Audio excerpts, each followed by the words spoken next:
Everyone, this is me Shama Khan. Welcome back to our YouTube channel SM junior. तो हम लोग ने जो है वो स्टैंडर्ड 5th का ईवीएस 1 का lesson number 21 busy at work our internal organs ये स्टार्ट किया था, जिसमें लेक्चर 1 में हम लोग ने रेस्पिरेशन और रेस्पिरेटरी ऑर्गन्स क्या होते हैं वो पढ़ा। लेक्चर 2 में हम लोग ने डाइजेस्टिव सिस्टम और उसके ऑर्गन्स क्या है वो सारी चीजें पढ़ी। अभी आज के लेक्चर में जो है वो हम लोग ब्लड सर्कुलेशन क्या होता है और नर्वस सिस्टम क्या होता है उसके बारे में पढ़ने वाले हैं। तो ब्लड सर्कुलेशन में यहाँ पे हम लोग देखने वाले हैं कि ब्लड का फ्लो कैसे होता है बॉडी में। तो जैसे कि हम लोग ने ये देखा कि रेस्पिरेशन के टाइम पे हमारे पूरे बॉडी पार्ट्स में क्या पहुंचना चाहिए, ऑक्सीजन। और डाइजेस्टिव सिस्टम में हम लोग ने ये देखा कि हम लोग के पूरे बॉडी पार्ट्स में जो है वो फूड पहुंचना चाहिए as a source of energy. तो हम लोग ये देख रहे हैं कि एयर चाहिए और फूड भी चाहिए, हम लोग के पूरे बॉडी पार्ट्स में पहुंचाने का काम कौन करता है, ब्लड करता है। पर ब्लड एक्चुअल में जो है वो फ्लो कैसे होता है बॉडी में, क्योंकि कोई ट्यूब जैसा स्ट्रक्चर है या कोई नेटवर्क है क्या हम लोग के बॉडी में जिससे हम लोग का जो ब्लड का कंटिन्यूअस फ्लो है वो चलते रहता है। फॉर एग्जांपल कि अगर हम लोग को पानी भरना है, ठीक है, हम लोग नल से डायरेक्ट पानी भर रहे हैं, तो अगर हम लोग ने पाइप नहीं यूज किया, हम लोग ने सिर्फ जो है वो नल चालू कर दिया है, तो पानी इधर उधर बह के कहीं भी चला जाएगा, जहां पे हम लोग को पहुंचाना है वहां पर नहीं जा पाएगा। तो हम लोग क्या यूज करते हैं, पाइप यूज करते हैं। तो पाइप से क्या होता है कि पाइप एक मीडियम बन जाता है हम लोग के वाटर को एक जगह से दूसरी जगह तक पहुंचाने में। सेम उसी तरह हम लोग के ब्लड्स को पूरे बॉडी पार्ट्स में पहुंचाने के लिए भी कुछ ऑर्गन्स प्रेजेंट है। तो ब्लड सर्कुलेशन में हम लोग का सबसे पहला ऑर्गन है हार्ट, दूसरा है ब्लड वेसल्स। तो वेसल्स का मतलब ट्यूब जैसा स्ट्रक्चर जिसमें जो है वो 3 ब्लड वेसल्स है। यहाँ पे हम लोग को बुक में सिर्फ ऐसा ब्लड वेसल बताया है, नाम नहीं बताया, मैं यहाँ पे लिख देती हूँ आर्टरीज, वेन्स, और इनके फाइन स्ट्रक्चर को ही हम लोग क्या कहते हैं, ब्लड कैपिलरीज। तो यहाँ पे सबसे पहला हम लोग का जो ब्लड सर्कुलेशन है उसमें ऑर्गन कौन सा है, हार्ट है। तो अभी हम लोग को ये पता है कि हम लोग का जो हार्ट है वो पूरा कंटिन्यूअस पूरा दिन पूरा रात हम लोग कह सकते हैं 24 आवर्स क्या करता है, कॉन्ट्रैक्ट होता है और रिलैक्स होता है, ठीक है। तब हम लोग कहते हैं कि जो हम लोग का ब्लड फ्लो है उसको कंटिन्यू रखने के लिए भी जो हार्ट है वो हमेशा क्या होते रहता है, कॉन्ट्रैक्ट और रिलैक्स होते रहता है। अब जो हम लोग का हार्ट है उसको हम लोग कॉमनली ब्लड पंपिंग मशीन भी बोलते हैं, ठीक है। तो हार्ट एक्चुअली करता क्या है कि यहाँ पे हम लोग के पास ब्लड वेसल्स प्रेजेंट है, ठीक है। तो हम लोग का जो ब्लड सर्कुलेशन का प्रोसेस है वो 2 वे होता है, ठीक है। अभी जैसे कि हम लोग के बॉडी में 2 टाइप का ब्लड होता है, एक ब्लड ऐसा जो ऑक्सीजनेटेड है और एक ब्लड ऐसा जो डीऑक्सीजनेटेड है, ठीक है। तो डीऑक्सीजनेटेड ब्लड मतलब उसमें ऑक्सीजन मिक्स नहीं है, और हम लोग को ऐसा ब्लड चाहिए जिसमें क्या होना चाहिए, ऑक्सीजन होना चाहिए। तो हम लोग के पूरे बॉडी से जो है वो ब्लड कहाँ पे आ जाता है, हार्ट तक आ जाता है। और हम लोग के पूरे बॉडी में जहां जहां पे भी डीऑक्सीजनेटेड ब्लड है, मतलब उसमें ऑक्सीजन नहीं है, उसको हार्ट तक लाने का काम कौन करते हैं, वेन्स। और उसके बाद एक बार हम लोग का जो ब्लड है वो ऑक्सीजनेटेड हो गया, उसको वापस से पूरे बॉडी में भेजने का काम कौन करता है, आर्टरीज। ये दोनों कहाँ से ज्वाइंट होते हैं, हार्ट से। एक बार 2 वे का होता है, ठीक है, एक बार ऑक्सीजनेटेड ब्लड जो है वो पूरे बॉडी में जा रहा है और उसी टाइम पे डीऑक्सीजनेटेड ब्लड वापस से कहाँ पे आ रहा है, हार्ट में आ रहा है। और ये सारी चीजें एक साथ मिक्स नहीं होती है, उसका रीजन ये है कि हम लोग के पास डिफरेंट ब्लड वेसल्स है। साथ में जो हम लोग के हार्ट का स्ट्रक्चर होता है उसमें 4 कंपार्टमेंट्स होते हैं, तो चारों इस तरीके से अरेंज होते हैं कि सारे ब्लड जो है वो आपस में मिक्स नहीं होते हैं। तो यहाँ पे अगला ब्लड कैपिलरीज है। ब्लड कैपिलरीज एक्चुअल में क्या है कि हम लोग का जो आर्टरीज है और जो वेन्स है वो आगे जाके एक पूरा नेटवर्क फॉर्म करता है, thin hair like network form करता है, जिसको हम लोग क्या कहते हैं, ब्लड कैपिलरीज कहते हैं। तो एक्चुअल में हम लोग ब्लड सर्कुलेशन का डेफिनेशन क्या बता सकते हैं कि continuous flow of blood in our body through heart और blood vessels is called as blood circulation. तो ब्लड सर्कुलेशन में जो हार्ट है और हम लोग के ब्लड वेसल्स है ये सारे ऑर्गन्स आ जाते हैं, और इसी को हम लोग क्या कहते हैं, एक सिस्टम कहते हैं, ब्लड सर्कुलेटरी सिस्टम कह सकते हैं या ब्लड सर्कुलेशन कहते हैं। अभी यहाँ पे एक दिया है कि सिस्टम क्या होता है, जैसे हम लोग ने रेस्पिरेटरी सिस्टम पढ़ा, हम लोग ने डाइजेस्टिव सिस्टम पढ़ा, और थर्ड हम लोग ने क्या पढ़ा, ब्लड सर्कुलेटरी सिस्टम। तो हम लोग एक्चुअल में सिस्टम किसको कहते हैं कि यहाँ पे जो है इतने सारे ऑर्गन मिलकर एक प्रोसेस पूरा कर रहे हैं, एक बायोलॉजिकल प्रोसेस क्या कर रहे हैं, पूरा कर रहे हैं, वो भी सिस्टमेटिकली। कि हम लोग ये नहीं देखते कि जो हम लोग का हार्ट है अभी तो अच्छे से हार्ट बीट कर रहा था, अभी जो है वो थोड़ी देर के लिए बंद हो जाएगा, या हम लोग के जो रेस्पिरेटरी ऑर्गन्स है वो थोड़े थोड़े देर के लिए रुक जाते हैं, ऐसा नहीं होता। ये सारी चीजें जो है वो कंटिन्यूअस होती रहती है सिस्टमैटिक वे में, जिसको कंट्रोल कौन करता है? Nervous system. नर्वस सिस्टम भी एक टाइप का सिस्टम है जो हम लोग के बाकी के सिस्टम को क्या करता है? कोऑर्डिनेट रखता है, ठीक है। तो उसे ही हम लोग क्या कहते हैं? सिस्टम, या फिर हम लोग उसको ऑर्गन सिस्टम कहते हैं। तो यहाँ पे ब्लड सर्कुलेशन में हम लोग को याद रखना है कि हम लोग का मेन ऑर्गन क्या है? हार्ट है, और उसके बाद जो है वो ब्लड वेसल्स। तो ब्लड वेसल्स क्या है? एक्चुअल में पाइप जैसा स्ट्रक्चर होता है जो हम लोग के ब्लड फ्लो को कंटिन्यू रखने में हेल्प करते हैं। इंटरनल ऑर्गन का सिस्टम है नर्वस सिस्टम।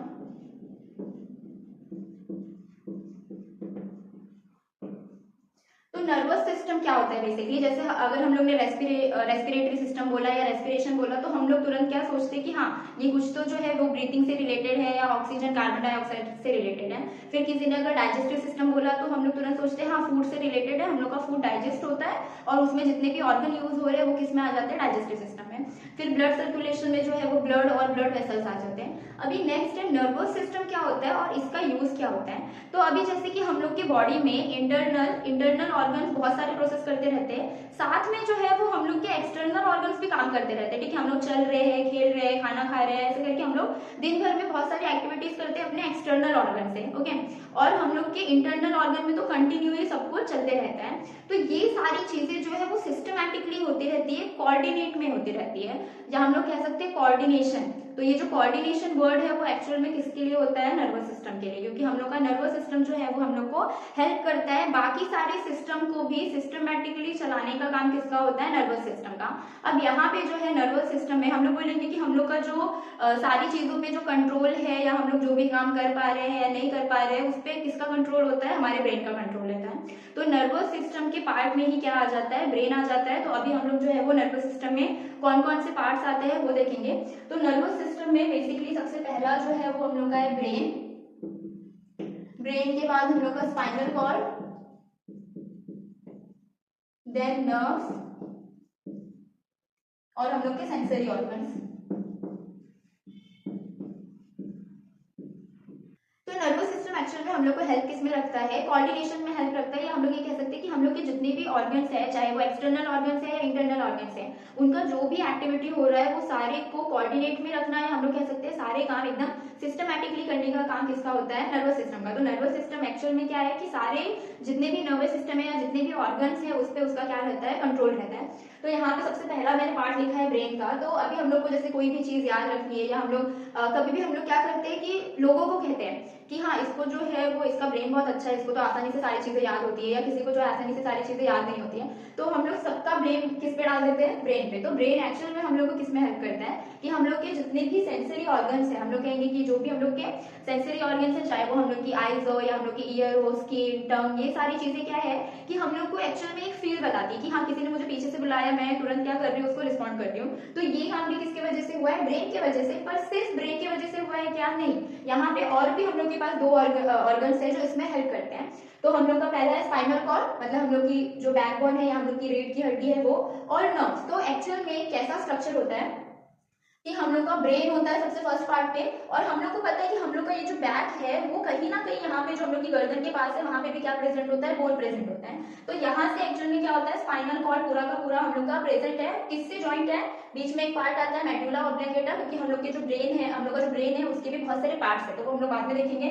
तो स्पाइनल कॉर्ड हुआ, और स्पाइनल कॉर्ड के पास से क्या होते हैं? बहुत सारे नर्व्स होते हैं, जो पूरे नर्व्स हम लोग की पूरी बॉडी में फैले हुए होते हैं, पूरा एक नेटवर्क बना हुआ होता है, पूरे हम लोग के फिंगर टिप तक क्या होता है? वो नर्व्स प्रेजेंट रहता है। तो क्या होता है कि जब हम लोग कोई गर्म चीज छू रहे हैं या कोई ठंडी चीज छू रहे हैं, तो हम लोग को तुरंत एक चीज समझ में आती है कि हाँ इससे जो है वो हम लोग अपनी बॉडी को हर्ट कर रहे हैं, अब यहाँ से हट जाना है। तो ये सारा जो मैसेज का पूरा रिस्पॉन्स हो रहा है, लेन देन हो रहा है, वो पूरा इन चारों के बीच में चलता है। तो नर्वस सिस्टम में सबसे पहला काम किसका होता है? ब्रेन का होता है। तो एक्चुअल में ब्रेन हम लोग को किस में हेल्प करता है? हम लोग कहते हैं कि हम लोग को चीजें याद हो रही है, नहीं हो रही है, सबका ब्लेम हम लोग किस पे डाल देते हैं? ब्रेन पे डाल देते हैं। तो हम लोग का ब्रेन एक्चुअल में हम लोग को हेल्प करता है सारी चीजों में। जैसे कि सेंसरी ऑर्गन्स है, सेंसरी ऑर्गन जैसे कि हम लोग को बचपन से बताया जाता है कि एप्पल जो है वो रेड कलर का होता है, या ये वाला फ्रूट का स्ट्रक्चर ऐसा होता है, ऐसा शेप होता है, साइज होता है। तो जैसे ही अगर कोई हम लोग के सामने उस फ्रूट का नाम लेता है तो हम लोग के एक इमेज बन जाती है कि हाँ एप्पल इस तरीके का होता है, रेड होता है, या जो है उसका शेप ऐसा होता है। पर अगर बचपन से हम लोग को ये चीज नहीं बताई होती कि एप्पल, या हम लोग ने जो है वो कभी एप्पल की फोटो ही नहीं देखी है, सिर्फ हम लोग जो है वो एप्पल नाम सुन रहे हैं कि हाँ एक फ्रूट में आता है, तो हम लोग उसका इमेज नहीं क्रिएट कर पाएंगे, क्योंकि हम लोग ने उस चीज के बारे में बचपन से पढ़ा ही नहीं है, हम लोग ने उस चीज के बारे में बचपन से कुछ सुना ही नहीं है, और इसके लिए हम लोग के ब्रेन में वो इमेज फॉर्म ही नहीं हो पा रही है।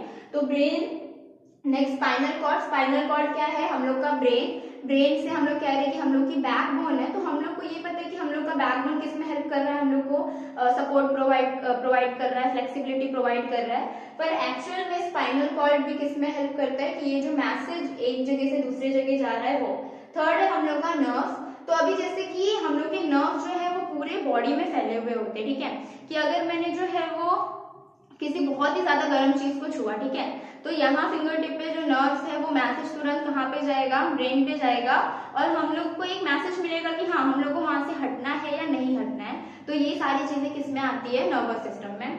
नेक्स्ट है हम लोग का सेंसरी ऑर्गन। तो सेंसरी ऑर्गन क्या, एक्चुअल में हम लोग जो सारी चीजें फील कर रहे हैं, सुन रहे हैं, टेस्ट पता चल रहा है हम लोग को, ये सारी चीजें किसमें आती है, सेंसरी ऑर्गन्स में। मतलब हम लोग के जो भी ऑर्गन्स है, आईज, ईयर, टंग, स्किन, नोज। तो अभी जैसे कि अगर हम लोग कोई गाना बज रहा है और हम लोग ने उस सिंगर का गाना पहले भी सुना हुआ है, तो हम लोग फटाक से पता कर देते हैं कि हाँ ये जो है ये वाले सिंगर का सॉन्ग है, या हम लोग जो है वो तुरंत टेस्ट भी बता देते हैं फूड में। तो ये सारी चीजें का जो इंफॉर्मेशन है वो कहाँ पे है, ब्रेन में है। और हम लोग का नर्वस सिस्टम, हम लोग बोलेंगे कि ये सारी चीजों में क्या करता है, कोऑर्डिनेट करता है। क्योंकि अभी हम लोग ये कह सकते हैं कि बहुत सारे बच्चे ऐसे होते हैं जो डिफरेंटली एबल होते हैं, हम लोग ये कह सकते हैं कि वो जल्दी चीजों में जो है फर्क नहीं बता पाते हैं। तो हम लोग क्या कह सकते हैं कि उनका जो नर्वस सिस्टम है वो उतना डेवलप नहीं है, या उनको कुछ तो डिसीज है जिससे वो जो है वो बता नहीं पा रहे कि चीजें क्या है। या बहुत बार क्या होता है कि हम लोग अल्फाबेट्स में हम लोग बहुत ही ज्यादा कंफ्यूज हो जाते हैं। तो वो सारी चीजें तो क्या है, उससे रिलेटेड जो है वो इल इफेक्ट्स है, क्या क्या डिजीज है वो। हम लोग को अभी ये ध्यान देना है कि नर्वस सिस्टम क्या है, हम लोग को किस में हेल्प करता है, कोऑर्डिनेशन में हेल्प करता है।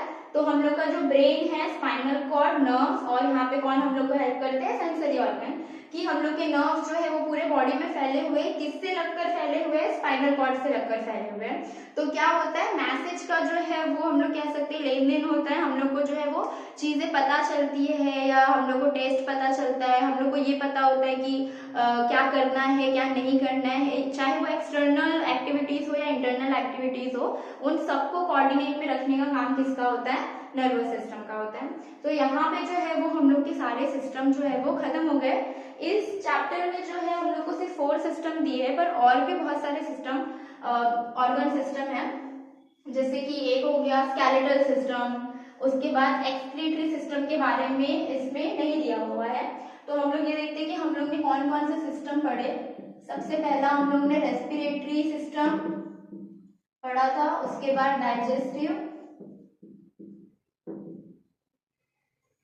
सर्कुलेटरी सिस्टम, और अभी लास्ट में हम लोग ने पढ़ा नर्वस सिस्टम।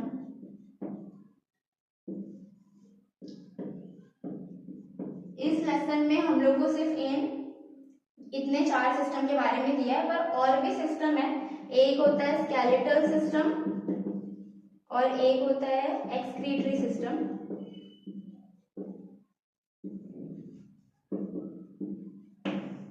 ये 2 के बारे में अभी नहीं दिया है बुक में, पर हम लोग ये देख लेते हैं पहले चारों, फिर मैं जो है बताती हूँ कि ये 2 कौन से सिस्टम है। तो सबसे पहला हम लोग ने देखा था रेस्पिरेटरी ऑर्गन, जिसमें हम लोग ने देखा था कि एक्सचेंज ऑफ गैसेस कैसे होता है और कौन कौन से ऑर्गन्स है जो हेल्प करते हैं रेस्पिरेशन के प्रोसेस में।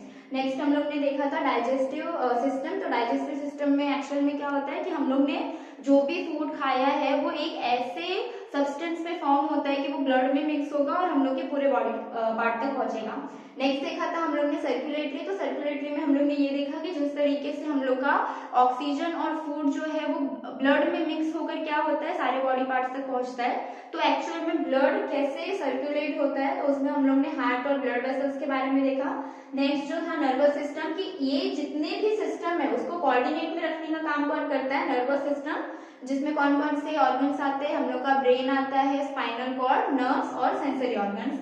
उसके बाद अभी ये जो 2 ऑर्गन्स है वो दिए नहीं है हम लोग को, पर मैं बताती हूँ कि स्केलेटल सिस्टम में क्या होता है कि हम लोग का जो पूरा बोन का स्ट्रक्चर है, पूरा जो स्केलेटन का स्ट्रक्चर है, जो हम लोग को क्या प्रोवाइड करता है, फ्रेमवर्क प्रोवाइड करता है, हम लोग के बॉडी को एक टाइप का शेप प्रोवाइड करता है, हम लोग को चलने फिरने में हेल्प करता है। वो सिस्टम कौन सा है? Skeletal system. साथ में स्केलेटल सिस्टम हम लोग कह सकते हैं हम लोग की बॉडी के अंदर जितनी भी ऑर्गन है, इंटरनल ऑर्गन, जैसे फॉर एग्जांपल हम लोग का ब्रेन हो गया, तो ब्रेन के बाहर भी क्या है? बोन है, ताकि हम लोग का जो ब्रेन है वो प्रोटेक्ट रह सके, ठीक है।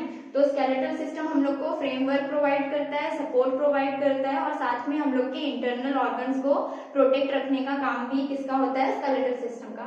फिर एक्सक्रीटरी सिस्टम क्या होता है? हम लोग ने डाइजेस्टिव सिस्टम पढ़ा था कि जो भी फूड है वो क्या होता है? बॉडी में डाइजेस्ट हो जाता है, पर लास्ट में हम लोग ने ये देखा था कि थोड़ा सा जो पार्ट है वो वेस्ट मटेरियल का बच जाता है, और वो एनस से क्या होता है? बॉडी के बाहर थ्रो आउट किया जाता है। तो उस प्रोसेस को हम लोग कहते हैं एक्सक्रीटरी सिस्टम। तो ये जो सारे थे हम लोग के, जिसमें हम लोग ने क्या देखा? सारे इंटरनल ऑर्गन्स, उनका क्या काम होता है, ये सारी चीजें। तो यहाँ पे जो है वो लेसन कंप्लीट होता है। So thank you for watching, and if you like this video, share with your friends and don't forget to subscribe the channel. Thank you.